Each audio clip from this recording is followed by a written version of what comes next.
What is up, guys? Wrestling Premiere is here. It's time I make this video. I said I was gonna make it a few weeks ago, and I just didn't get to it. There's a lot of other videos I made, so that is why I didn't make it earlier. Also, this was initially gonna be a Team Hell No video. I'm gonna say that right now, but I just decided on this video because, well, why not? Anyways, let's get into dashing Cody Rhodes. Cody Rhodes' best work in WWE was arguably his run as the Undashing one. In this video, I'll be talking about both dashing and undashing Cody Rhodes. I'm not going past 2012 for this one, so it's mostly an undashing video. As for why I didn't add Rhodes Scholars and that kinds of stuff, Gold Dust and all that, because that stuff is going to be in a separate video in the future. I don't know when and I don't know what it's going to be about, but that stuff is in a separate video. Alright, let's get into it. Cody Rhodes, a second generation superstar, was left alone after being drafted to SmackDown in April of 2010. Rhodes was seen by many at the time to have less potential than Ted DiBiase. Rhodes was in Legacy with Randy Orton and DiBiase, and they had just split and they faced off in a triple threat match at WrestleMania. Orton won that one and he moved on. Cody Rhodes kicked off his SmackDown run with a victory against John Morrison, and he won it clean, so it was a good start for Rhodes. Rhodes at this point didn't have much of a character. It wasn't until June of 2010 where he began calling himself Dashing Cody Rhodes. First of all, Rhodes was the pro of Husky Harris on season 2 of NXT. I just had to mention it. On the June 25th, 2010 episode of SmackDown, Rhodes came out to the ring with Harris. He called himself the most attractive superstar. The fans booed him,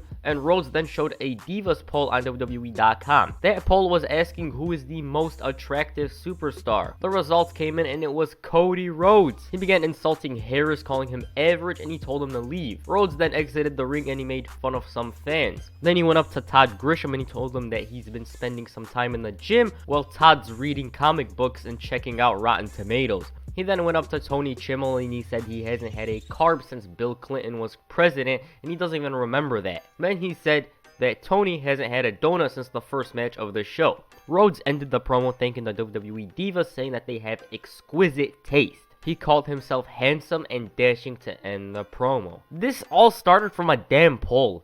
His attitude changed completely from a damn poll. From there, vignettes played on SmackDown about Rhodes. In these vignettes and videos, Rhodes gave the fans some grooming tips. One week he's talking about nose hair, the next week he's talking about eyebrows, the next episode he's shaving his legs, so you get it. Basically, they were grooming tips. He's teaching you how to present yourself well. Around this time period, Cody Rhodes formed a partnership with Drew McIntyre called the Dashing Ones. The two beat the Hart Dynasty on SmackDown to get a title match against them at Night of Champions. At the pay-per-view, Rhodes and McIntyre captured the WWE Tag Team Championships in a Tag Team Turmoil match. They held the titles for 1 month before losing them to the team of John Cena and David Otunga. Weird, right? Rhodes and McIntyre split up afterwards. One thing I just want to mention about Cody Rhodes during this time, remember there was a mirror on the back of his jacket? What the hell is that? Rhodes continued to be a narcissist who insults the crowd's appearances and looks and everything until January 21st, 2011. On that night, Cody Rhodes faced Rey Mysterio. It was a normal match as usual, but the ending saw Rey Mysterio 619 Rhodes with his exposed knee. Rey Mysterio legitimately broke Rhodes' nose. Rey Mysterio, why'd you have to use that knee brace on Rhodes? Why? Why'd you have to break his nose? Alright, so Rhodes was out from there on. He didn't appear at all. Cody Rhodes returned on the February 25th, 2011 episode of SmackDown. Rhodes came out with a protective mask on, and he came out with his father, Dusty Rhodes. The American Dream told his son that he should be focused again on being WWE Champion, not being dashing. By the way, Rey Mysterio stood out there while the American Dream was talking to his son. Dusty Rhodes then told his son that he has to make this right and that he has to apologize to Rey Mysterio. Cody apologized to his father and then he apologized to Rey. He even shook his hand. Dusty then hugged Rey and he pulled his arm, which led to Cody ambushing him. Cody Rhodes threw Rey like a dart to the outside of the ring to continue the attack. Cody ended the assault by removing Rey Mysterio's mask off. I believe this was the second time Rey Mysterio had his mask removed. I think the first one was Eddie Guerrero, and yeah. The next week, Cody Rhodes came out with Rey Mysterio's mask. Cody asked the fans not to look at him, and then he shouted it again. I don't even know how to describe Cody Rhodes at this point. Basically, he lost his confidence. He doesn't want anyone to look at him, basically. He broke his nose, and he has to wear a protective face mask.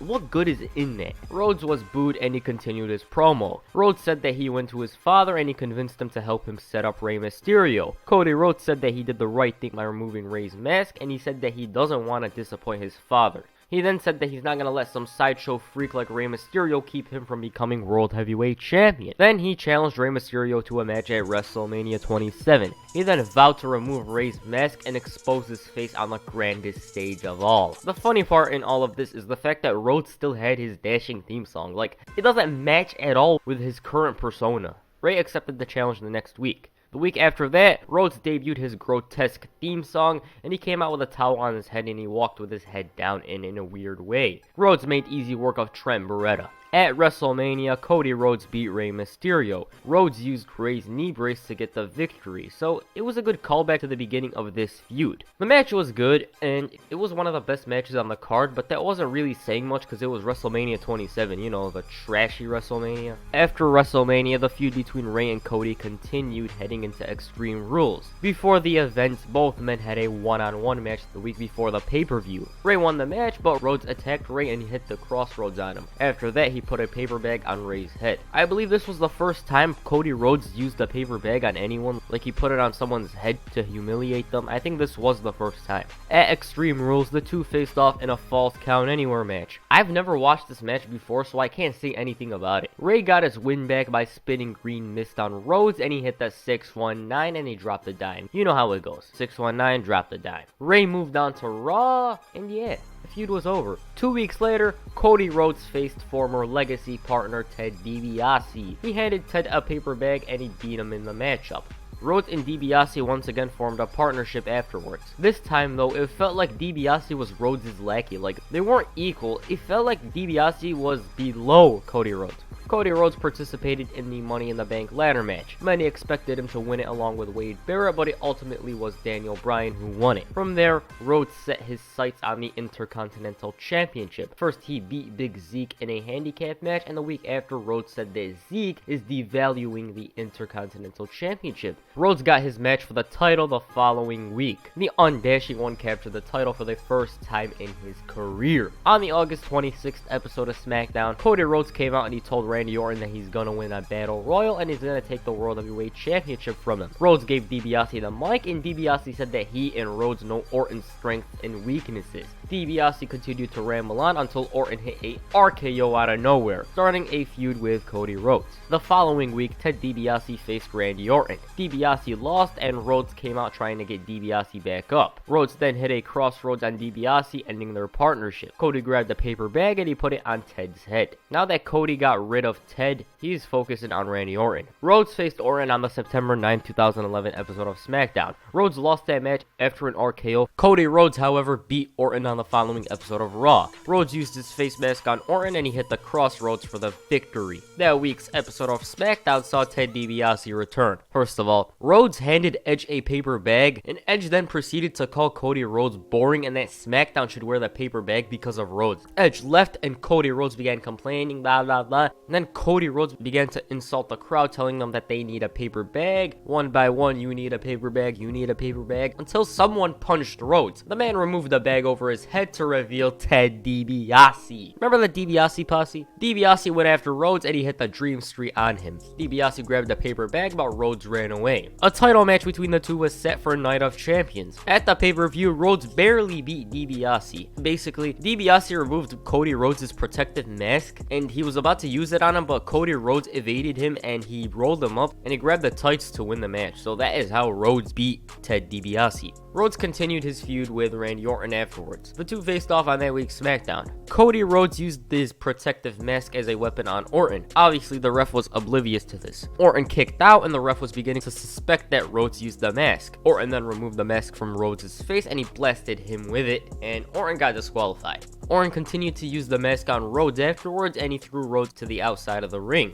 Orton drilled Cody with a timekeeper's bell, which busted him open. The Viper ended the attack with an RKO on the announce table. Damn. Cody Rhodes would receive 9 staples to the side of his head. At Hell in a Cell, the Undashing One unveiled the new Intercontinental Championship. This is a pretty memorable moment to me because that design is so awesome, and Rhodes wanted to make the title legitimate again, so that is why I love this moment. Like, why did they have to change the design? There was nothing wrong with the IC title at all. The feud between Rhodes and Orton continued heading into Vengeance. The Undashing One put a paper bag on Orton's head on an episode of Raw, and he also cost him the World Heavyweight Championship. Now, the match at Vengeance ended with Orton victorious. The feud didn't stop there, and they finally ended in a street fight on the November 4th, 2011 episode of SmackDown. Orton once again used the mask on Cody Rhodes. Now, about the match itself, it was pretty awesome from when I last watched it. I haven't watched it since like 2013, but I enjoyed it then, so yeah. Like,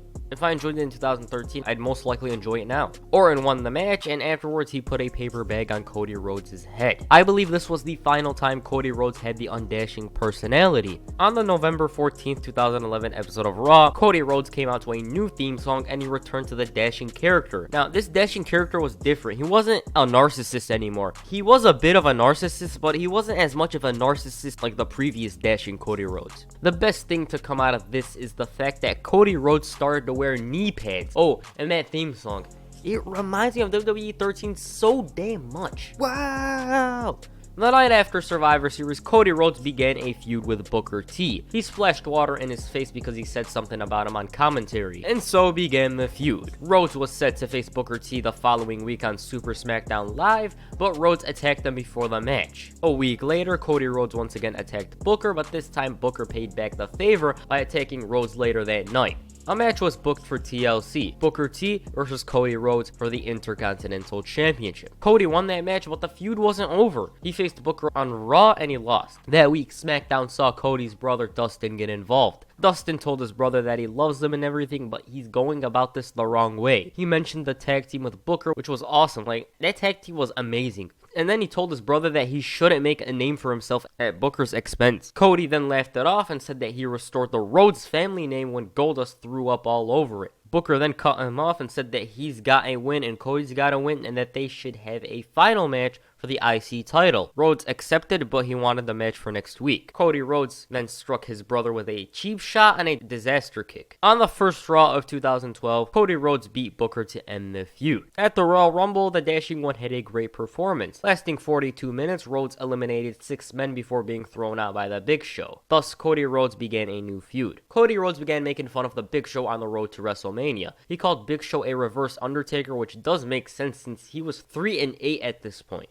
He even eliminated Big Show from the chamber, and he cost him a WWE title shot by eliminating him. In the build-up to WrestleMania, Cody still made a joke out of Big Show, calling him a choke artist, a failure, someone who doesn't have a WrestleMania moment. He began to show WrestleMania highlights of the Big Show in those embarrassing matches. Obviously, this storyline writes itself. At WrestleMania, Big Show finally became a Grand Slam champion. Big Show didn't hold the title for long, and he lost it to Rhodes at Extreme Rules by stepping through a table. Yup, he stepped through a table, and look at that reaction. So Cody Rhodes was a 2-time IC champ. That's where I'm going to end it. I do think Cody was World Championship material. I don't know if he was ready for the WWE Championship, but he was definitely ready for the world title. Like, I remember at the time, and by the way, I didn't go on the internet a lot at the time. The two guys that the internet was rooting for the most were Cody Rhodes and Dolph Ziggler. So yeah, I do think he should have gotten a World Championship reign. That's it for this video. Make sure you hit a disaster kick on the like button and perhaps a crossroads on the subscribe button. Peace. I'm out.